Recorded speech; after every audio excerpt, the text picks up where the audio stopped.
MPA Chaudhary Altaf Hussain यहाँ पर ये डिस्ट्रिक्ट प्रेसिडेंट भी रहे काफ लीग के, और अब काफ लीग जो है वो PTI में जम हो गई है। तो हम इनसे जानेंगे कि ये मौजूदा जो फैसला आया इलेक्शन के हवाले से अदालती, ये आप क्या कहना चाहेंगे जनाब, ये अदालती फैसला जो आया है? बिस्मिल्लाहिर्रहमानिर्रहीम।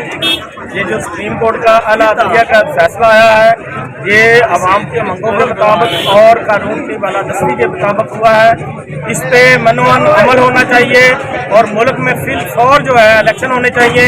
ये हुकूमत की जिम्मेदारी है कि वो इंतजाम करे, क्योंकि बाकी अगर मुल्क में बाकी जो फंक्शन हो सकते हैं, मैचेस हो सकते हैं और बाकी वो सिक्योरिटी दे सकते हैं, तो इलेक्शन के लिए भी उन्हें सिक्योरिटी देनी चाहिए और इलेक्शन होना चाहिए। इसी से इनका ये कहना था कि ये फैसला जो है अवामी उमंगों के मुताबिक है, इलेक्शन के इंतजाम हुकूमत को करने चाहिए।